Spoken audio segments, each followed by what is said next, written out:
revenir sur les fongicides, parce que les fongicides ça évolue vite, sachant que le climat il est quand même changeant, on va de plus en plus dans des températures un peu chaudes. Donc c'est vrai que le problème rouille, il y a quelques années, c'était pas vraiment pris en considération dans notre petite région, même si dans des régions plus chaudes on en entendait parler, mais nous on n'était pas concernés. Mais là depuis quelques années, les rouilles jaunes en début de cycle on en a de plus en plus, et de la rouille brune en fin de cycle également, donc c'est pour ça qu'on, entre guillemets, on est obligé de renforcer nos stratégies fongicides pour arriver à bien maintenir notre potentiel. Donc on a démarré sur un anti-rouille avec un tébuconazole et un Balmora tout simplement, et ça a été bien maîtrisé. Après on est revenu 3 semaines après, donc c'est fait vers le 10-12 mai avec un antisepto parce qu'il y avait une pression maladie qui était relativement forte.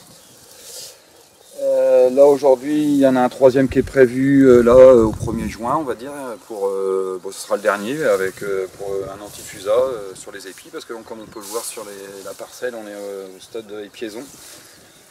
On voit tous les épis qui sortent avec une floraison qui va arriver là dans quelques jours. Donc voilà, il y aura un dernier qui sera positionné à la date en question.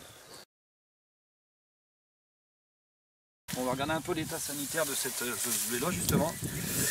Donc là on se rend bien compte que c'est un blé qui est relativement haut, hein. Là, je pense qu'il a 70-80 cm, donc un blé à paille, hein, comme on dit. Par rapport à l'état sanitaire, on va arracher quelques pieds. On voit bien que les dernières feuilles ils sont cramées, mais c'est pas grave, hein. Celles-ci ils vont plus nourrir le blé, sachant qu'aujourd'hui il faut garder les 3 dernières feuilles saines, c'est celles-ci qui vont nourrir l'épi.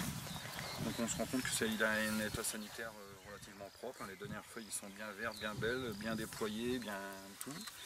L'épi qui apparaît là, donc voilà, maintenant il n'y a plus qu'à attendre la floraison de cet épi là, et que ça se remplisse tranquillement tout le mois de juin, et je pense que le potentiel il sera atteint.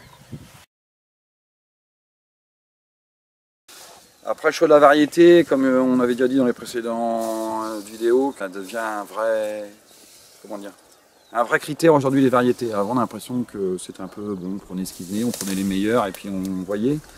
Mais vu la pression maladie qui est récurrente tous les ans là, depuis quelques années, et le choix variétal il est primordial au départ. Je pense qu'avec ça déjà on fait 50% du boulot par rapport à notre stratégie derrière.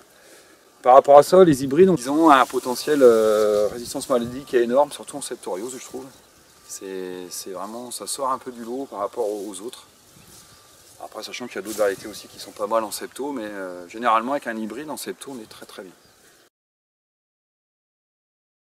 Par rapport à la densité, c'est là qu'on voit toute l'expression d'un hybride, là, comment on peut le valoriser. Aujourd'hui, grâce à leur capacité de talage, on voit plus la différence, visuellement tout du moins. Même l'avantage aussi de l'hybride, en les semant clair, c'est pour ça aussi qu'ils ont une force au niveau maladie, peut-être résistance davantage, c'est qu'il n'y a pas une surpopulation, comme on dit, dense, très dense, avec un vivier de maladies qui est là, qui pourra exploser. Encore une force à mon avis des hybrides.